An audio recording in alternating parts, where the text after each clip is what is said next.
اگر آپ دیکھیں کہ بھائی میرے اوپر لوگوں کا حسد زیادہ ہو گیا، فلاں ہو گیا، تو آپ کو اللہ نے قرآن پاک دیا، قرآن پاک کی صورتیں پڑھیے، اللہ آپ کا محافظ بن جائے گا۔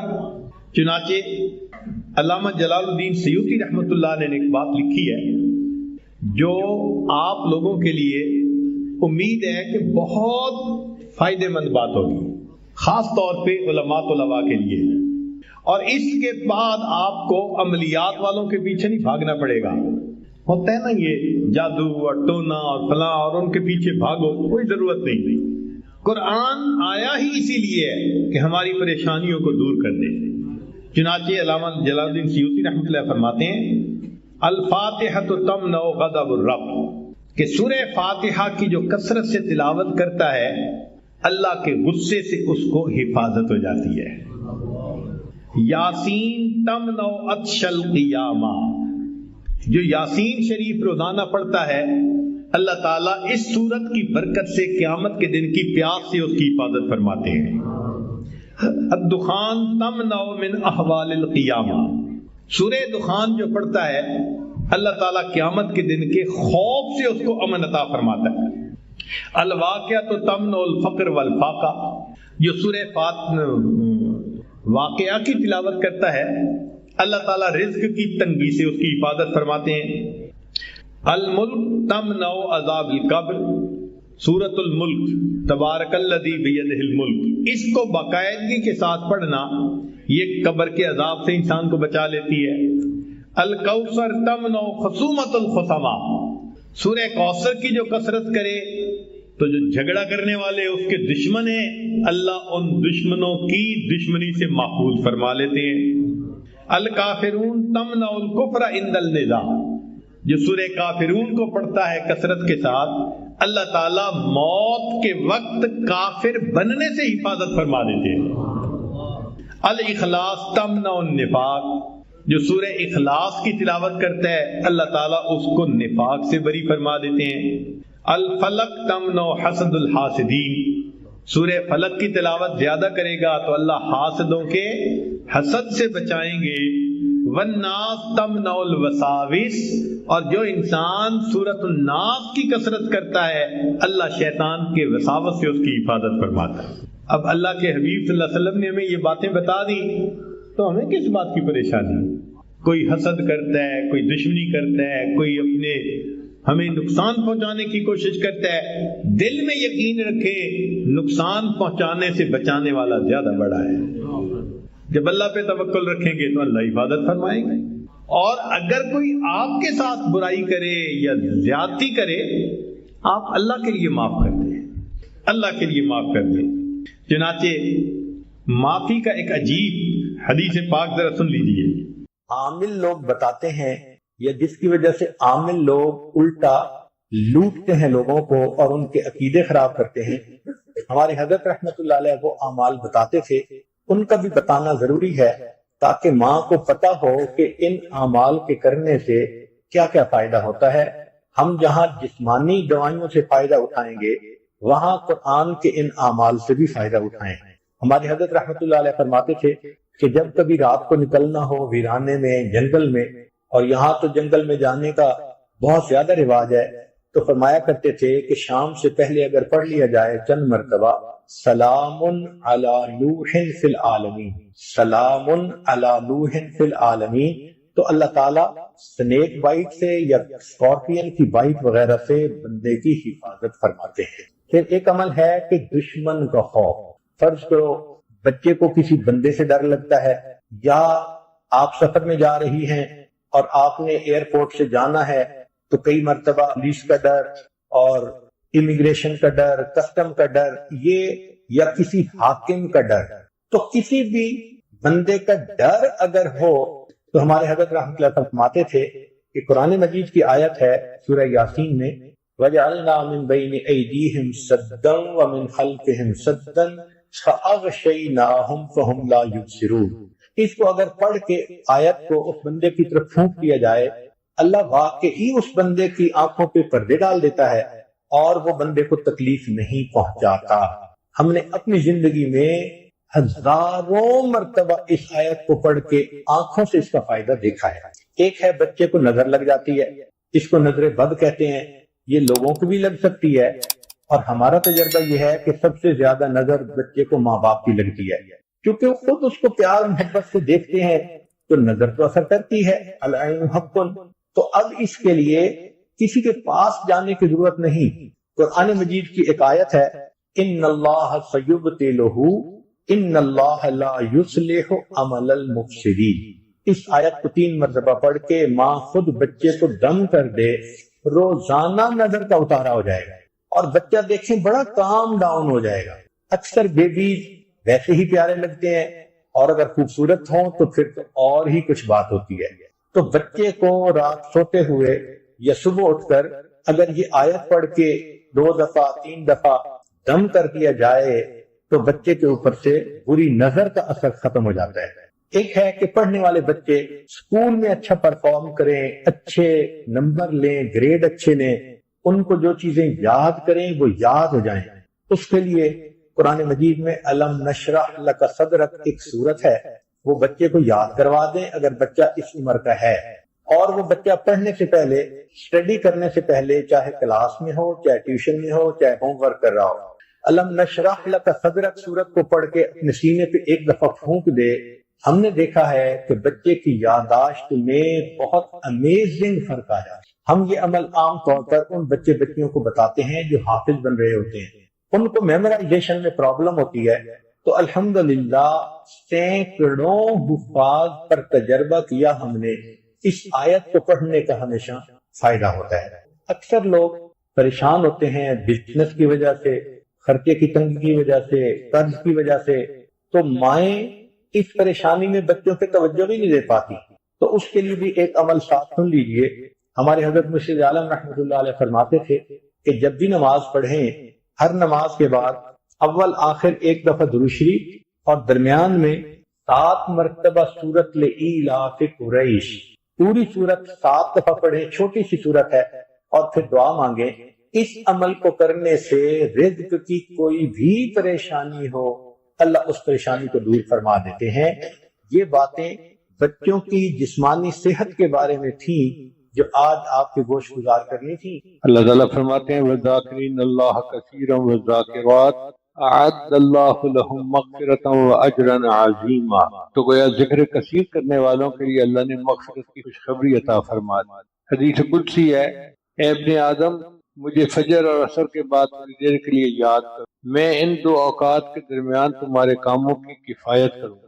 یعنی فجر سے دن کی ابتدا ہوتی ہے اور عصر پہ دن کی انتہا ہوتی ہے۔ اگر ان 2 اوقات میں بندہ اللہ کو یاد کر لے تو درمیان کا وقت جو ہے اللہ اس میں بندے کی مدد فرماتے ہیں، اس کے رزق میں برکت، اس کے مال میں برکت، کاروبار میں برکت، ہر کام میں برکت ہوتی ہے۔ اس لیے مشائخ فجر اور عصر کے بعد مراقبہ ذکر وغیرہ کے لیے کہتے ہیں۔ فجر کے وقت کو تو ہماری پنجابی زبان میں کہتے ہیں نور پیر دا ویلا، یعنی نورانی وقت ہوتا ہے، اور اس وقت میں چونکہ شیخ کے بتائے ہوئے معمولات کیے جاتے ہیں تو اس کا نام ہی انہوں نے نور پیر دا ویلا رکھا۔ اور عصر کے بعد بھی اللہ کو یاد کیا جائے تو اللہ کی۔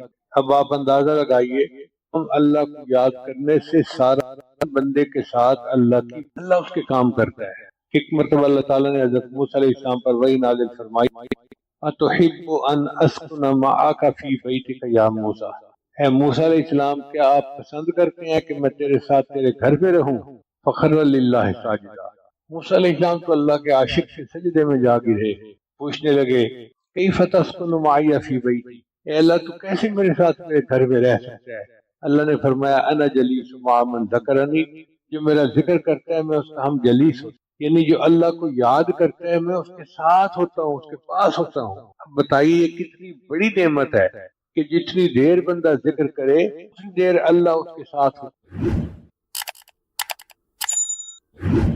کئی لوگوں کو دیکھا کہ بیمار ہوتے ہیں، کبھی ہسپتال کا چکر، کبھی ڈاکٹر کے پیچھے، تو نبی علیہ الصلوۃ والسلام نے ایک حدیث پاک میں فرمایا، اس حدیث کو مسند احمد نے روایت کیا اور طبرانی نے روایت کیا، کہ جو شخص فجر کے بعد 3 مرتبہ یہ دعا پڑھ لے اللہ 4 مرضوں سے اس کو نجات عطا فرما دیتے ہیں۔ امید ہے کہ مستورات توجہ سے یہ بات سنیں گی اور اس کی اہمیت کو ذرا سمجھیں گی۔ کہ جو شخص فجر کے بعد 3 مرتبہ یہ آیت پڑھ لے تو اللہ تعالیٰ اس کو 4 بڑے بڑے مرضوں سے بچائیں گے۔ نمبر 1، پاگل پن۔ اگر کوئی آدمی مینٹلی ان بیلنسڈ ہو، ریٹارڈڈ ہو، یا جس بندے کو چیزیں بھول جاتی ہوں یا چیزیں یاد نہ رہتی ہوں، ذہن سے متعلقہ جو بیماریاں ہیں وہ اسی پاگل پن کے زمرے میں آئیں گی، یا کسی کو مرگی کی بیماری ہوتی ہے وہ بھی اسی زمرے میں آئے گی۔ تو پہلی بیماری جو اللہ تعالیٰ دور کرتے ہیں وہ ہے پاگل پن، اور دوسری بیماری کوڑ پن۔ کوڑ پن کہتے ہیں چہرہ بدصورت ہو جانا۔ یہ بھی ہو سکتا ہے کہ برس کی بیماری ہو جائے، جیسے بعض عورتوں کو جلد بالکل سفید ہو جاتی ہے اور عجیب بدنما چہرہ ہو جاتا ہے، یا کئی مرتبہ جسم پہ تل اتنے نکل آتے ہیں، دانے اتنے نکل آتے ہیں کہ چہرہ بدنما ہو جاتا ہے، یا چہرے پر داغ پڑ جاتے ہیں کالے رنگ کے۔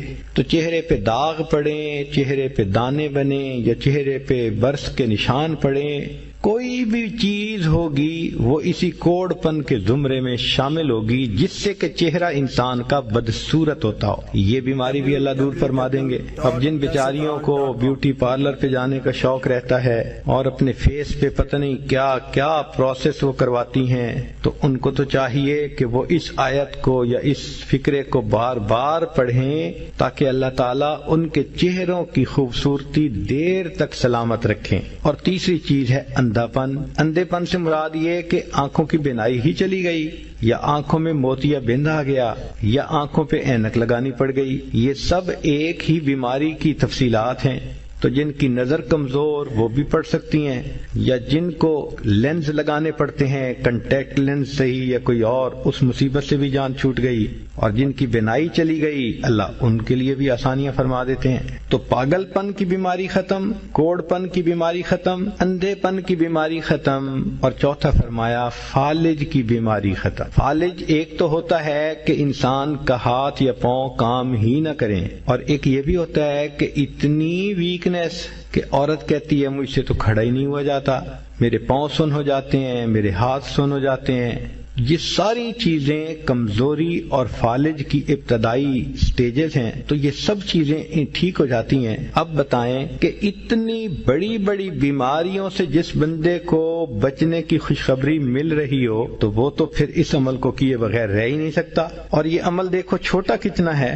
وہ جو فکرہ فرمایا حدیث میں وہ ہے سبحان اللہ العظیم وبحمدہ ولا حول ولا قوت الا باللہ۔ اتنا سا فکرہ پڑھنے پر اللہ چہرہ بھی پر نور بنا دیتے ہیں، میموری بھی تیز کر دیتے ہیں۔ نفل پڑھ کے اللہ سے دعا مانگتے تھے۔ ایک تو نماز سے دنیا کی سب نعمتیں انسان کو ملتی ہیں، پھر نماز سے انسان کے باطن کی صفائی ہوتی ہے۔ اللہ تعالیٰ فرماتے ہیں ان الصلاۃ تنہی عن الفحشاء والمنکر، کہ نماز انسان کو فحش کاموں سے اور برے کاموں سے روکتی۔ اب ہم نماز بھی پڑھ رہے ہوتے ہیں، برے کام بھی کر رہے ہوتے ہیں۔ اس کی وجہ کیا کہ ہماری نماز صحیح معنوں میں نماز ہی نہیں ہوتی، ہم اٹھک بیٹھک کر رہے ہوتے ہیں، غفلت کی نمازیں پڑھ رہے ہوتے ہیں۔ اللہ تعالیٰ ارشاد فرماتے ہیں اقم الصلاۃ لذکری، نماز قائم کرو میری یاد کی خاطر۔ اور ہماری نماز میں تو دکان کا کاروبار چل رہا ہوتا ہے، ادھر ادھر کے خیالات کا سلسلہ جاری ہوتا ہے، تو ایسی نماز پھر تاثیر نہیں لا پاتی۔ تو نماز کے اثرات ہم پر مرتب نہیں ہوتے، اس لیے پھر گناہ نہیں چھوٹتے۔ تو نماز کو نماز بنانا، اس کے لیے محنت کرنی پڑتی ہے۔ اگر کوئی کویسچن پوچھے، فرض کرو آپ سے جی آپ نے نماز کو بنانا سیکھا، ہم نے کہا نماز بنانی سیکھی، بس بچپن میں قاری صاحب نے ہمیں نماز یاد کروا دی اور ہم نے لوگوں کو جیسے دیکھتے تھے پڑھتے ہوئے ایسے پڑھنی شروع کر دی۔ سیکھی کہاں ہے نماز؟ ہم پہلے وقتوں میں مشائخ کے پاس آ کے لوگ نماز پڑھنا سیکھا کرتے تھے۔ حضرت سید احمد شہید رحمۃ اللہ علیہ کے پاس ایک صاحب آئے اور کہنے لگے کہ حضرت میں آپ کی خدمت میں اس لیے حاضر ہوا ہوں کہ مجھے صحابہ جیسی نماز پڑھنی سکھا دیں، مجھے صحابہ جیسی نماز پڑھنی سکھا دیں۔ نبی علیہ السلام نے صحابہ کو سکھایا اور صحابہ نے آگے امت کو سکھایا۔ چنانچہ اللہ کے محبوب صلی اللہ علیہ وسلم نے کھڑے ہو کے صحابہ کو نماز پڑھ کے دکھائی، فرمایا صلو کما رأیتمونی اصلی، تم جیسے مجھے دیکھ رہے ہو نماز پڑھتے ہوئے اس طرح نماز پڑھو۔ تو ظاہری صورت تو ہم نماز کی بنا لیتے ہیں، لیکن نماز کے اندر اللہ کی طرف کس طرح دھیان ہونا چاہیے، کس طرح دنیا سے ہمیں کٹ کے نماز پڑھنی چاہیے، وہ ہمیں سمجھ نہیں ہوتی۔ اور دنیا کی محبت اتنی ہمارے دلوں میں ہوتی ہے کہ وہ ہماری جان نہیں چھوڑتی۔ نماز میں بھی دنیا کا خیال ہے۔ ایک بزرگ سے کسی نے پوچھا، حضرت آپ کو نماز میں دنیا کا خیال آتا ہے؟ انہوں نے فرمایا وہی نہ دنیا نہ نماز میں آتا ہے نہ نماز کے بغیر آتا ہی نہیں۔ اب ہم اگر چاہتے ہیں کہ نماز کے اندر ہماری حضوری بن جائے، اس کے لیے ہمیں کثرت ذکر کرنی پڑے گی۔ آپ حیران ہوں گے جی کہ ذکر کا کیا تعلق نماز کی یکسوئی کے ساتھ؟ ذکر سے انسان کو یکسوئی ملتی ہے، اور وہ یکسوئی، وہ کنسنٹریشن پھر نماز میں کام آتی ہے۔ اس کو ایک مثال سے سمجھیں۔ ایک آدمی اگر کہے کہ جی میں نے باکسنگ کا مقابلہ کرنا ہے، تو جب طے ہو گیا باکسنگ کا مقابلہ، تو آپ اس بندے کو دیکھیں گے کہ وہ روزانہ ورزش کرتا ہے، کبھی جاگنگ کر رہا ہوگا، کبھی ایکسرسائز کر رہا ہوگا، اور کبھی ایک لیدر کے تکیے کو مکے مار رہا ہوگا۔ یہ کیوں ایکسرسائز کر رہا ہے؟ اپنے اندر مشق بڑھانے کے لیے، مہارت بڑھانے کے لیے، اپنے اسکل کو امپروو کرنے کے لیے۔ چنانچہ لوگ سوئے ہوئے ہوتے ہیں اور وہ اکیلا لگا ہوا ہوتا ہے۔ ایک دفعہ مائک ٹائسن نے مقابلہ جیتا تو اس سے پوچھا گیا کہ تم کیسے اتنے اچھے باکسر بن گئے کہ ہر بندے کو ناک آؤٹ کر دیتے ہو؟ اس نے کہا کہ اس کے پیچھے ایک ہسٹری ہے میری زندگی کی۔ میرے گھر والے آرام کی نیند سو رہے ہوتے تھے، اور برف باری کے لیے اس کو نہ پڑھنے پر بہت بڑی سزا ملتی ہے۔ اس میں اختیار نہیں ہے بندے کا کہ جی کوئی پڑھے یا کوئی نہ پڑھے، نہیں، وہ ہر ایک کو پڑھنے ہیں، چاہے کوئی عام آدمی ہے، کوئی ولی ہے، کوئی صحابی ہے، سب کو پڑھنے ہیں۔ تو فرض کہتے ہیں لازم جو ہوتی ہیں، البتہ اس کے بعد کچھ اور بھی نمازیں ہوتی ہیں جن کو ہم سنت کہتے ہیں، وہ نبی علیہ الصلوۃ والسلام نے پڑھی ہیں، اور نبی علیہ الصلوۃ والسلام سے محبت کا تقاضا یہ ہے کہ ہم بھی ان کو پڑھیں، ان کا اجر بھی بہت۔ چنانچہ جو سنت مؤکدہ ہیں 12، جیسے ظہر کی 4 سنتیں، فجر کی 2 سنتیں، اور مغرب کے بعد بھی 2 سنتیں ہیں، اور عشاء کے فرض کے بعد بھی سنتیں ہیں، ان سنتوں کو جو بندہ باقاعدگی سے پڑھتا ہے، حدیث پاک میں آتا ہے اللہ تعالیٰ قیامت کے دن اس کو جہنم سے امن عطا فرمائیں گے۔ پھر کچھ ایسی رکعتیں ہوتی ہیں جن کو ہم نفل کہتے ہیں، وہ بندے کا اللہ سے محبت کا اظہار ہوتا ہے، ان کو آپشنل کہتے ہیں۔ اگر کوئی پڑھ لے گا تو ثواب ملے گا، اگر نہیں پڑھے گا تو وہ فائدہ نہیں اٹھا پائے گا، بس کوئی سزا نہیں ہوتی اس کے اوپر۔ یہ نمازیں بھی بہت اہمیت کی حامل ہیں۔ آج کل کے دور میں طبیعتوں میں سستی اتنی آ گئی ہے کہ نوجوان بس فرض پڑھتے ہیں یا مشکل سے سنت نماز پڑھی اور پھر مسجد سے چلے جاتے ہیں۔ وقت بھی ہوتا ہے، کوئی ڈنڈا لے کے سر پہ نہیں کھڑا ہوتا کہ بھئی نکلو یہاں سے، وقت بھی ہوتا ہے، مگر طبیعت کے اندر نفل پڑھنے کا شوق نہیں ہوتا۔ یہ افسوس کی بات ہے۔ نفل کو بھی ہمیں پڑھنا چاہیے، چنانچہ حدیث پاک میں نفل نمازوں کو پڑھنے کے بڑے فضائل وارد ہوئے۔ حدیث مبارکہ میں ہے کہ جو بندہ فجر کے بعد اپنی جگہ پر بیٹھا رہے، فجر کی نماز کے بعد، اور ذکر اذکار کرتا رہے حتیٰ کہ سورج طلوع ہو جائے، پھر اس کے بعد وہ اگر 2 رکعت اشراق کی نماز پڑھے گا تو اس کو ایک حج اور ایک عمرے کا ثواب عطا ہوگا۔ اور صحابی کہتے ہیں کہ نبی علیہ السلام نے جب یہ فرمایا تو 3 دفعہ کہا کہ مکمل مکمل مکمل، یعنی حج اور عمرے کا ثواب تھوڑا نہیں ملے گا، مکمل حج مکمل عمرے کا ثواب ملے گا۔ حیران ہوتے ہیں، حج کرنا تو ایک مشقت والا کام ہے اور بڑا ٹائم لگتا ہے اور پیسے لگتے ہیں، وقت لگتا ہے، اور یہاں 2 رکعت پہ حج کا ثواب مل گیا، عمرے کا ثواب مل گیا۔ تو علماء نے بات سمجھائی کہ دیکھو، ایک ہوتا ہے ضابطہ اور ایک ہوتا ہے رابطہ۔ ضابطہ تو ہوتا ہے کہ ایک روٹین بنی ہوئی ہے، اس کے مطابق کچھ کام کرنے پر اس بندے کو کوئی چیز دے دی جائے، اور رابطہ اس کے تعلق کے اوپر ہوتا ہے۔ اب اس کی مثال یوں سمجھیں کہ آپ کے ہاں ایک مزدور کام کرتا تھا اور آپ اس کو روزانہ کے 500 روپے دیتے تھے مزدوری کے۔ ایک دن وہ غمزدہ سا بیٹھا ہوا ہے تو آپ اس سے پوچھتے ہیں کہ بھئی کیا ہوا؟ وہ کہتا ہے جی کہ میری بیٹی کی شادی ہے 1 ہفتے کے بعد، اور میرے پاس تو کچھ وسائل نہیں، تو میں بہت پریشان ہوں کہ میں بیٹی کی رخصتی کیسے کروں گا۔ اس کی بات سن کے آپ کے دل میں اس کے ساتھ ہمدردی پیدا ہوتی ہے۔ اب آپ اس کو 10,000 روپے دے دیتے ہیں، بھئی اپنی بیٹی کی شادی کے لیے میری طرف سے 10,000 روپے۔ اب دیکھیں، ضابطہ یہ تھا کہ اس نے پورا دن مزدوری کرنی تھی اور 500 روپے کمانے تھے، اور جب مالک سے اس کا رابطہ ہوا تو 2 منٹ کی گفتگو کے بعد اس کو 10,000 روپے ملے۔ تو فرض نمازوں پہ انسان کو ضابطے کے مطابق اجر ملتا ہے، بہت زیادہ ہوتا ہے وہ بھی، لیکن جو فرضوں سے بھی آگے بڑھ کے کام کرتا ہے تو اللہ تعالیٰ کو اس پہ پیار آتا ہے، اور پھر بڑوں کی دین ہمیشہ بڑی ہوتی ہے۔ اللہ تعالیٰ اس بندے کو اپنے خزانوں سے دیتے ہیں اور بڑا انعام عطا فرماتے ہیں۔ آپ کے گھر میں ڈرائیور ہے، ایک دن وہ آپ کے پاس شہد کی بوتل لے کے آ گیا، وہ جی ہمارے گاؤں میں درخت کے اوپر شہد کا چھتا لگا ہوا تھا، کل ہم نے اتارا، چونکہ چھوٹی مکھی کا شہد تھا اور خالص تھا تو میں نے سوچا میں آپ کے لیے لے کے آتا ہوں۔ اب وہ شہد کی ایک بوتل آیا، لیکن آپ کے دل میں اپنی جگہ بنا کے چلا گیا، کہ آپ نے سوچا کہ اچھا یہ مجھ سے اتنا تعلق رکھنے والا ہے کہ اس کو یہ خیال تھا کہ یہ شہد میں اپنے مالک کو دوں گا تاکہ وہ ناشتے میں استعمال کرے. وہ شہد لانا اس کے لیے ضروری نہیں تھا، محبت کا اظہار تھا، لیکن اس محبت کے اظہار کی وجہ سے آپ کا تعلق اس کے جڑ گیا، اس نے آپ کے دل میں جگہ بنا لی. اسی طرح نوافل آپشنل ہوتے ہیں، لیکن جب انسان نوافل ادا کرتا ہے تو اللہ تعالیٰ کے ہاں اس بندے کی جگہ بن جاتا ہے، اللہ تعالیٰ اس بندے سے محبت فرماتے ہیں. چنانچہ احادیث میں لکھا ہے کہ نوافل کے فضائل میں سے ایک یہ بھی ہے کہ قیامت کے دن اللہ تعالیٰ بندے کی نماز کو چیک کریں گے، دیکھیں گے، اور اگر نماز میں کوئی کمی ہوگی، کوتاہی ہوگی، تو اللہ تعالیٰ فرشتوں کو فرمائیں گے میرے اس بندے کے نام اعمال میں نوافل کو دیکھو، اگر نفل موجود ہیں تو ان کو فرضوں کی جگہ قبول کر لو.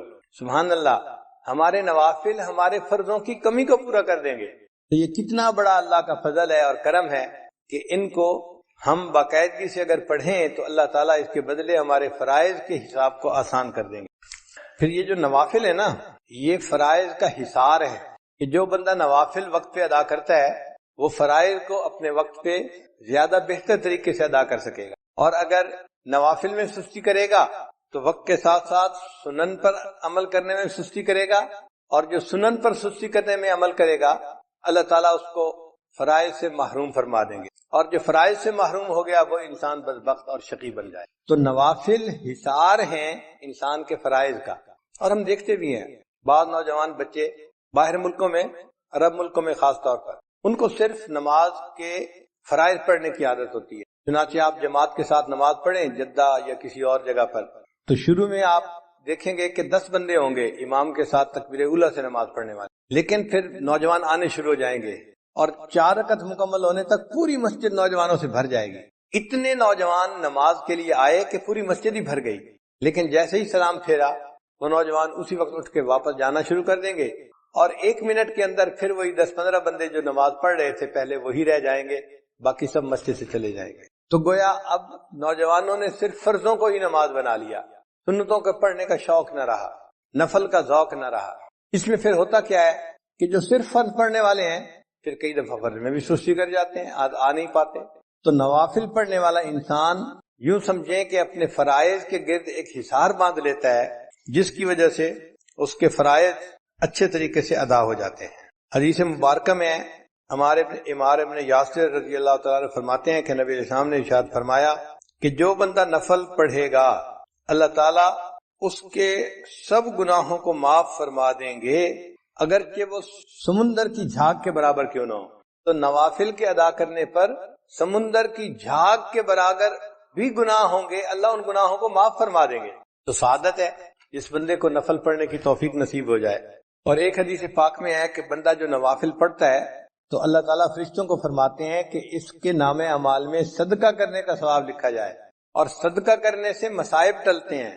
گویا نوافل پڑھنے والے بندے کے مصائب کو اللہ تعالیٰ اس کے اوپر سے ہٹا دیتے. آپ دیکھیں ہم اپنی پریشانیوں کے دور ہونے کے لیے کتنے فکر مند ہوتے ہیں، اور بعض لوگ تو عملیات کے پیچھے بھاگتے ہیں، اس سے پوچھو اس سے پوچھو کیا عمل کریں کیا عمل کریں. بھائی سب سے بہتر عمل آپ نفل پڑھنا شروع کر دیں، نمازوں کے ساتھ جو نفل ہیں ان نوافل کی برکت سے اللہ آپ کو مصیبتوں سے محفوظ فرما لیں گے. حضرت جابر رضی اللہ عنہ روایت کرتے ہیں کہ نبی علیہ السلام نے ارشاد فرمایا کہ جو لوگ دنیا میں نوافل ادا کرنے والے ہوں گے ان نوافل کے بدلے قیامت کے دن ان بندوں کو نور عطا کیا جائے گا. قیامت کے دن اندھیرا ہوگا اور ایمان والوں کے سروں کے اوپر نور ہوگا، جیسے ٹارچ ہوتی ہے نا بندے کے ہاتھ میں، اور اس ٹارچ کی روشنی میں وہ قیامت کے دن اندھیرے کا سفر کر رہے ہوں گے. اس وقت منافق ان کو کہیں گے کہ ذرا ہماری طرف بھی توجہ کیجیے، ہم آپ کے نور سے فائدہ اٹھا لیں.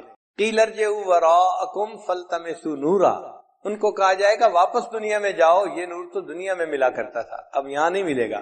ہر بندے کو اس کا نور کام آئے گا. تو یہ نوافل قیامت کے دن ہمارے لیے نور ہوں گے. اب ایک بندے کے ہاتھ میں سیل فون کی روشنی ہے، ایک کے ہاتھ میں بیٹری کی روشنی ہے، اور ایک کے ہاتھ میں بلب کی روشنی ہے. تو بلب والا زیادہ خوش ہوگا کہ میری روشنی میرے لیے بہت کافی بھی ہے اور دوسروں کو بھی فائدہ پہنچا رہی ہے. تو جن لوگوں کے ایمان کا نور قیامت کے دن زیادہ ہوگا وہ قیامت کے دن خوش لوگ ہوں گے، خوشی کا اظہار کرنے والے لوگ ہوں گے. نبی علیہ السلام نے ارشاد فرمایا کہ جس بندے نے فجر کی نماز پڑھی اور پھر وہ سورج کے طلوع ہونے تک مسجد میں بیٹھا رہا، پھر اس نے فصلی رکعتین 2 رکعتیں نماز ادا کی، اللہ تعالیٰ جہنم کی آگ اس پر حرام فرما دیں گے۔ تو قیامت کے دن کا نور بھی ملے گا ان نوافل کی وجہ سے، اور جہنم کی آگ بھی حرام ہو جائے گی۔ نفل ادا کرنے والے بندے کو اللہ تعالیٰ قیامت کے دن جہنم میں نہیں ڈالیں گے۔ ربیہ بن کعب رضی اللہ تعالیٰ نے فرماتے ہیں کہ میں نبی علیہ السلام کے ساتھ تھا تو اللہ کے حبیب صلی اللہ علیہ وسلم نے فرمایا کہ جو بندہ نفل ادا کرنے والا ہوگا اللہ تعالیٰ اس کو قیامت کے دن میری رفاقت عطا فرمائیں گے۔ آپ ذرا سوچئے یہ کتنا بڑا انعام ہے کہ ان نوافل کے ادا کرنے پر اللہ تعالیٰ قیامت کے دن نبی علیہ السلام کی رفاقت عطا فرمائیں۔ ایک بچہ اگر کسی مجمع میں اپنے باپ سے بچھڑ جائے تو کتنا پریشان ہوتا ہے، تو دنیا کے اندر بچہ باپ سے بچھڑ کے اتنا پریشان نہیں ہوگا جتنا ایک امتی قیامت کے دن نبی علیہ السلام سے بچھڑ کے پریشان ہو۔ اور اس دن اگر نبی علیہ السلام کی رفاقت نصیب ہو جائے تو یہ بہت بڑی سعادت کی بات ہے۔ اور جو بندہ نوافل ادا کرتا ہے اس کو اللہ تعالیٰ کا قرب نصیب ہو جاتا ہے۔ حدیث مبارک میں ہے یتقرب الی عبدی بالنوافل حتی احبہ، میرا بندہ نوافل کے ذریعے میرا ایسا قرب حاصل کر لیتا ہے کہ میں اس سے محبت کرنے لگ جاتا ہوں۔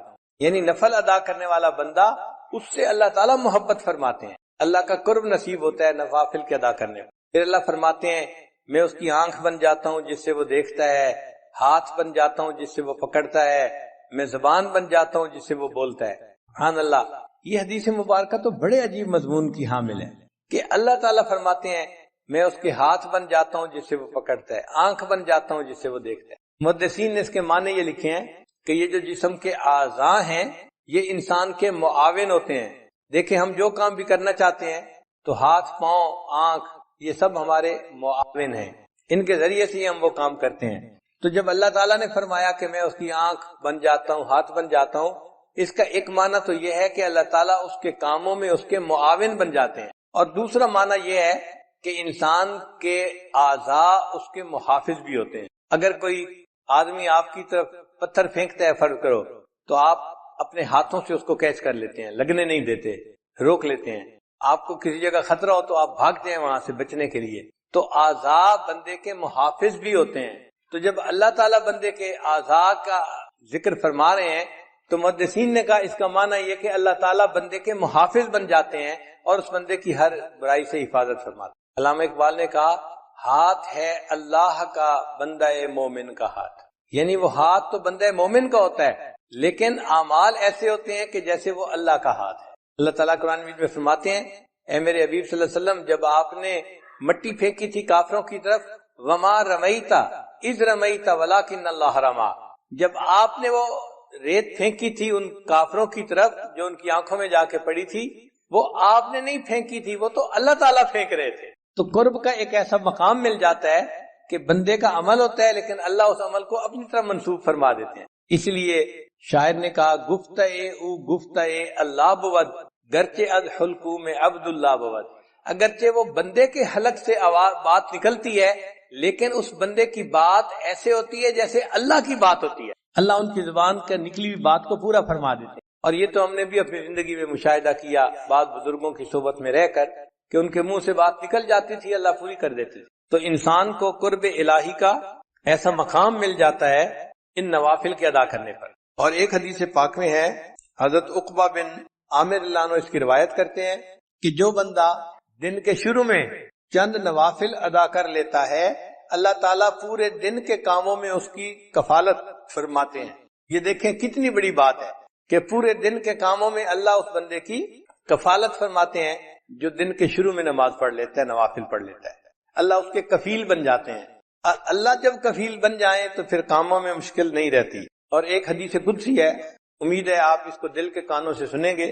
اللہ تعالیٰ ارشاد فرماتے ہیں ابن آدم، اے ابن آدم تفرغ لعبادتی، تو میری عبادت کے لیے اپنے آپ کو فارغ کر لے، املا صدرک غنن، میں تیرے سینے کو غنا سے بھر دوں گا، واسد فقرک، اور میں تیرے فقر تنگ دستی کے راستے کو بند کر دوں گا، یعنی نہ تجھے تنگ دستی آئے گی اور تیرے سینے میں غنا کو ڈال دوں گا، تو مستغنی ہو جائے گا سب سے، تجھے دوسروں کی حاجت نہیں رہے گی۔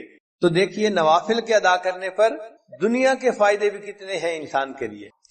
وَإِلَّا تَفْعَلْ، اور اگر تو ایسا نہیں کرے گا یعنی نوافل نہیں پڑھے گا، مَلَأْتُ يَدَيْكَ شُغْلًا، میں تیرے ہاتھوں کو کاموں میں مصروف کر دوں گا. اور واقعی آج ہاتھ کاموں میں ایسے مصروف ہیں، ایک کام ختم نہیں ہوتا دوسرا اوپر سے، دوسرا ختم نہیں ہوتا تیسرا اوپر سے، تیسرا ختم نہیں ہوتا چوتھا اوپر سے، اسائنمنٹس کے بعد اسائنمنٹ. تو اللہ نے اس بندے کے ہاتھوں کو کاموں سے مشغول کر دیا. ولم اسد فقرک، اور میں تیرے فقر کے راستے کو تنگ جو ہے بند بھی نہیں کروں گا. چنانچہ کاروبار بھی ہوتا ہے اور پیسے سے ٹائٹ بھی ہوتے ہیں، اس کا قرضہ دینا ہے، اس کا قرضہ دینا ہے، اور جی 5 کنٹینر ادھر پھنس گئے، 2 کنٹینر ادھر پھنس گئے، اب مصیبت میں پڑے ہوئے ہیں اور مانگنے والے تنگ کر رہے ہیں. ہونے کے باوجود یہ بندہ پریشان ہوتا ہے. اللہ اس کی تنگ دستی کے راستے کو بند نہیں کرتے. تو نوافل پڑھنے کا دیکھو یہ کتنا بڑا اجر ہے کہ اللہ تعالیٰ بندے کو غنا عطا فرما دیتے ہیں دل کا، اور دوسرا فقر کے راستے کو اللہ اس کے لیے بند کر دیتے ہیں. ان نوافل میں جو سب سے اہم نوافل ہیں وہ ہیں جو فقہا نے فرض نمازوں میں نوافل کہے ہیں نا. جیسے ظہر کی نماز پڑھی تو آپ نے 4 رکعت سنت پہلے پڑھی، پھر 4 رکعت فرض پڑھے، پھر 2 رکعت سنت پڑھی، پھر اس کے بعد 2 رکعت نفل بھی ہیں. تو سب سے پہلا کام یہ کریں کہ نمازوں کو مکمل طور پہ پڑھنا شروع کریں. وہ جو فرض نمازوں کے نوافل ہیں ان کو چھوڑے نہیں، ان کو ضرور پڑھیں. اسی طرح مغرب کی نماز پڑھی تو 3 فرض پڑھے، 2 رکعت سنت پڑھی، پھر اس کے بعد 2 رکعت نفل بھی ہیں. نوجوان وہ نفل چھوڑ دیتے ہیں، وہ نہیں چھوڑنے، ان کو باقاعدگی سے پڑھنا شروع کر دیں. اس پہ کوئی زیادہ وقت نہیں لگتا، عادت کی بات ہوتی ہے. جن کو عادت ہوتی ہے وہ پڑھ لیتے ہیں، جن کو عادت نہیں ہوتی وہ چھوڑ دیتے ہیں. اسی طرح عشاء کے بعد آپ نے فرض پڑھے، پھر 2 رکعت سنت پڑھی، پھر اس کے بعد 2 رکعت نفل ہیں، پھر وتر کی نماز ہے اور وتر کے آخر پہ پھر 2 رکعت نفل ہیں. تو یہ جو وتر سے پہلے اور بعد میں نوافل ہیں ان کو ضرور پڑھیں. جب آپ نے نمازوں کے یہ نوافل پڑھ لیے، یعنی آپ نے نمازوں کو نوافل کے ساتھ ادا کرنا شروع کر دیا، اس کے بعد اگلا قدم ہے کہ آپ نوافل میں سے جو سب سے اعلیٰ نوافل ہیں، تہجد کے نوافل، ان کو بھی پڑھنے کی عادت ڈالیں.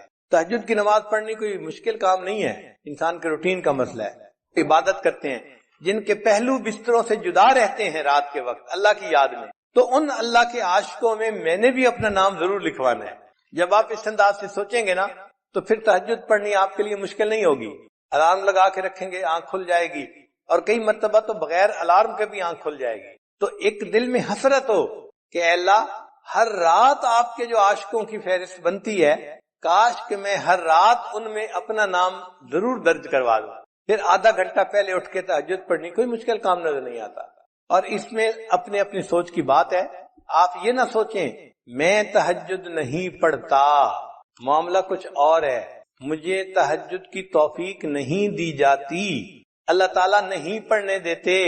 حدیث پاک سے ثابت ہے، نبی السلام نے ارشاد فرمایا جب رات کا وقت ہوتا ہے اللہ تعالیٰ فرشتوں کو بلاتے ہیں اور فرماتے ہیں کہ دیکھو یہ میرے مقبول بندوں کے اٹھنے کا وقت ہے، میرے محبوب بندوں کے اٹھنے کا وقت ہے، اور اس وقت میں فلاں فلاں فلاں وہ میرے مبغوض بندے ہیں، میں انہیں پسند نہیں کرتا.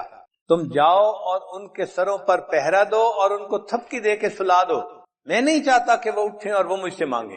تو حدیث پاک میں آتا ہے کہ فرشتے تھپکی دے کے سلا دیتے ہیں، بندہ گہری نیند سویا ہوتا ہے، تہجد میں اس کی آنکھ ہی نہیں کھلتی. تو یہ نہیں کہ ہم تہجد نہیں پڑھتے، معاملہ کچھ اور ہے، پڑھنے کی اللہ توفیق ہی نہیں دیتے، اس لیے کہ اللہ تعالیٰ اس وقت میں ہمارا چہرہ دیکھنا ہی پسند نہیں کرتے، شکل ہی نہیں پسند کرتے. پھر اللہ تعالیٰ فرشتوں کے دوسرے گروپ کو کہتے ہیں کہ دیکھو فلاں فلاں فلاں میرے نیک بندے ہیں، تم جاؤ اور ان کو پر مار کے جگا دو تاکہ یہ اٹھے تہجد پڑھیں اور میں ان کی جھولیوں کو انعام سے بھر دوں. چنانچہ سوئے ہوئے ہوتے ہیں، تھکے ہوئے ہوتے ہیں، اچانک آنکھ کھل جاتی ہے. وہ جو آنکھ کھلتی نہیں ہے وہ خود بخود نہیں کھلتی، وہ آنکھ کھلوائی جاتی ہے. اللہ تعالیٰ فرشتے کے ذریعے سے آنکھ کھلواتے ہیں، میرے بندے اٹھو مجھ سے مانگو میں تمہیں عطا کر دوں. پھر اللہ تعالیٰ تیسرے گروپ کو کہتے ہیں فرشتوں کے کہ جاؤ اور میرے فلاں فلاں بندے وہ میرے مقربین ہیں، ان کی صرف کروٹ بدل دو، وہ سارا دن دین کا کام کرتے رہے، ان کا جسم تھکے ہوئے ہیں، بس ان کی کروٹ بدل دو. اگر وہ چاہیں گے تو وہ اٹھ کے تہجد پڑھ لیں گے، اور اگر وہ چاہیں گے تو وہ سوئے رہیں گے. میں ان کے تہجد پڑھنے پہ بھی راضی ہوں، میں ان کے سونے پہ بھی راضی ہوں. یہ وہ لوگ ہوتے ہیں کہ جن کی نیند ان کے لیے عبادت بن جایا کرتی ہے. تو یہ 3 طرح کے گروپ رات کے وقت جو ہے آتے ہیں اور بندوں کو جگاتے ہیں یا کروٹ بدلتے ہیں یا بندوں کو سلا دیتے ہیں. تو معاملہ ہمارے اختیار میں نہیں ہے، اللہ کے اختیار میں ہے. اس لیے ہم اللہ سے توفیق مانگیں کہ اے اللہ ہمیں رات کی عبادت سے محروم نہ فرما دیجیے. اور جس دن آپ کو تہجد نہ ملے غم ہونا چاہیے، فکر ہونی چاہیے کہ آج کون سا گناہ مجھ سے سرزد ہو گیا جس کی وجہ سے میں تہجد سے محروم کر دیا گیا. فکر ہوگی تو تہجد کی توفیق بھی نصیب ہوگی. آج بھی دنیا میں ایسے لوگ ہیں سالوں ان کی تہجد قضا نہیں ہوتی. ہمارے حضرت مرشد عالم رحمت اللہ علیہ فرمایا کرتے تھے کہ تہجد کے وقت اتنا نور برستا ہے کہ دیہاتی عورتیں جو اس وقت اٹھ کر لسی بناتی ہیں اپنے گھروں میں وہ بھی تہجد کے انوارات سے محروم نہیں رہتی. تو جو عورتیں لسی بلوتی ہیں اگر وہ تہجد کے انوارات سے محروم نہیں رہتی تو جو اٹھ کے آپ یوں سمجھیں کہ جن لوگوں کے نفسانی شیطانی تعلقات ہوتے ہیں ان کو اگر اپنے دوست سے ملنے کا وقت مل جائے تو کتنے خوش پھر رہے ہوتے ہیں. ان کو اس وقت کا انتظار ہوتا ہے. اگر یہ دنیا کے اس قسم کے تعلقات میں ان کی یہ حالت ہے تو جن کو اللہ سے محبت ہے پھر ان کو بھی دن میں 5 مرتبہ اپنے محبوب سے ملاقات کا انتظار ہوتا ہے. وہ فجر پڑھتے ہیں ظہر کا انتظار شروع، ظہر پڑھتے ہیں تو پھر عصر کا انتظار شروع، عصر پڑھتے ہیں تو مغرب کا، مغرب پڑھتے ہیں تو عشاء کا. وہ سارا دن نماز کے انتظار میں ہی رہتے ہیں اور نماز پڑھنے سے ان کو دلی سکون نصیب ہوتا ہے. چنانچہ ایک بزرگ تھے شیخ عبد الواحد رحمت اللہ علیہ، ان کے سامنے کسی نے تذکرہ کیا کہ جنت میں نماز نہیں ہوگی تو وہ آنسوؤں سے رونے لگ گئے. کسی نے کہا کہ حضرت آپ رو کیوں رہے ہیں؟ فرمانے لگے اگر جنت میں نماز نہیں ہوگی تو پھر جنت میں پھر ہمیں مزہ ہی کیا آئے گا. اگر نماز نہیں ہوگی تو جنت میں ہمیں مزہ ہی پھر کیا آئے گا. سوچیں ان کو کتنا نماز میں مزہ ملتا ہوگا کہ جنت میں نماز پڑھنے کی جو انتظار میں لگے ہوئے ہیں. ثابت بنانی رحمت اللہ علیہ بزرگ تھے، وہ ہمیشہ دعا مانگتے تھے اے اللہ اگر کسی بندے کو قبر میں نماز پڑھنے کی اجازت ہو سکتی ہے اے اللہ مجھے قبر میں نماز پڑھنے کی بھی توفیق عطا فرما دینا. وہ یہ ہمیشہ دعا مانگتے تھے. ایک صاحب کہتے ہیں کہ میں ثابت بنانی کے تدفین میں شامل تھا. جب دفن کر کے ہٹے تو کہنے لگے کہ میں آخری بندہ تھا جو قبر کے پاس کھڑا تھا. ایک اینٹ اپنی جگہ سے ہٹ گئی تو میں نے سوچا کہ میں اس اینٹ کو ذرا ٹھیک کر دیتا ہوں. وہ کہتے ہیں کہ ٹھیک کرنے کے لیے جو میں نے اینٹ کو اٹھایا میں نے اپنی آنکھوں سے دیکھا کہ ثابت بنانی اپنی قبر میں نماز کی نیت کر کے کھڑے ہوئے. تو دیکھیے لوگ تو قبر میں نماز پڑھنے کی دعائیں مانگتے ہیں اور ہم سے دنیا کی 5 نمازیں نہیں پڑھی جاتی، اور اگر پڑھتے بھی ہیں تو پھر نوافل چھوڑ دیتے ہیں. نوافل ضرور پڑھیں، کیا پتہ یہی نوافل قیامت کے دن ہمارے فرائض کی بدلے میں قبول کر لیے جائیں. اور تہجد کی نماز میں تو انسان کو خیر ملتی ہے. جو بندہ اللہ سے خیر لینا چاہے وہ تہجد کے وقت اٹھے اور اللہ سے مانگے، اللہ جھولیاں بھر دیتے ہیں. حدیث پاک میں ہے اللہ تعالیٰ فرماتے ہیں حل من سائل فاعطی علی، ہے کوئی سوال کرنے والا کہ جسے میں عطا کروں. جب بادشاہ اعلان کروا رہا ہے کوئی مانگنے والا جسے عطا کیا جائے اور مانگنے والے سوئے پڑے ہوتے ہیں تو ان کو کیسے ملے گا. تو تہجد کے وقت میں چاہے آپ 15 منٹ پہلے اٹھیں، آدھا گھنٹہ پہلے اٹھیں، اٹھ کے 4 رکعت پڑھ کے اللہ سے مانگنے والوں کی فہرست میں اپنا نام ضرور لکھوائیں، فقیروں کی فہرست میں اپنا نام ضرور شامل کر لیں.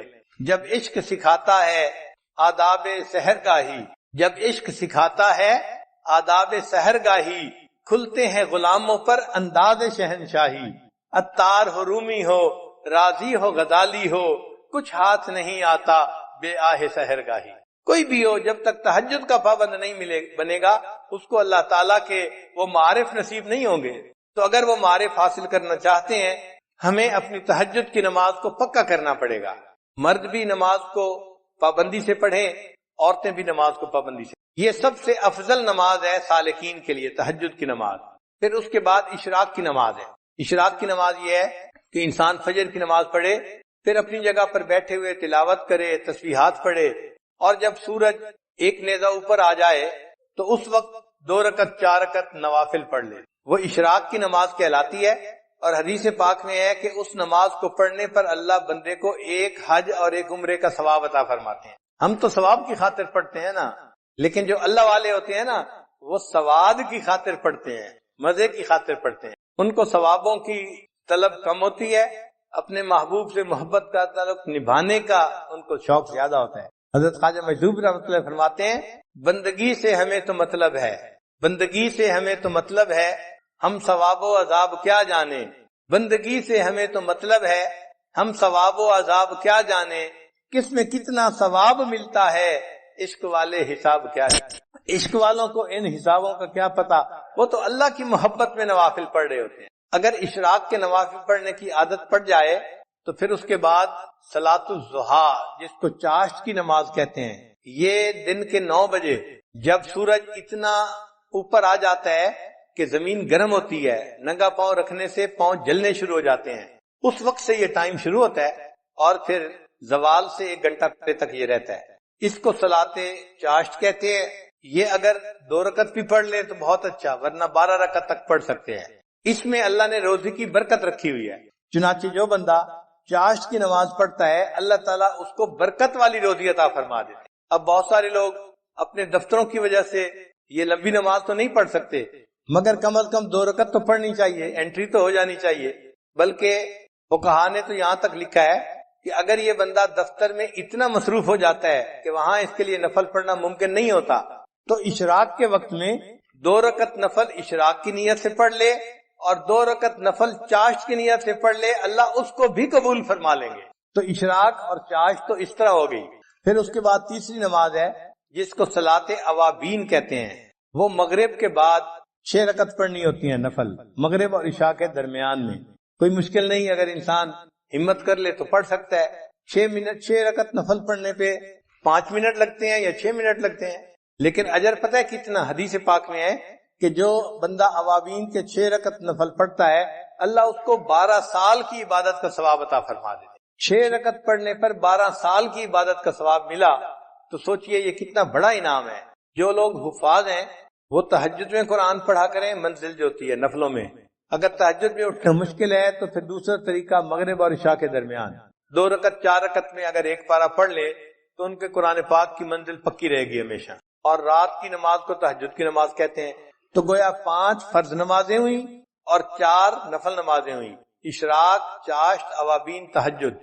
تو جیسے عام لوگ 5 فرض نمازوں کا اہتمام کرتے ہیں، جو سالکین ہوتے ہیں ان کو 9 نمازوں کا ایسے اہتمام کرنا چاہیے۔ ان کے لیے یہ 4 نمازیں بھی محبت کی بنا پہ فرض کی مانند ہوتی ہیں نفل نمازیں، لیکن محبت کے میدان میں وہ اس طرح اس کو ادا کرتے ہیں جیسے فرض ہوتا ہے۔ پھر اس کے بعد بھی کچھ نمازیں ہیں۔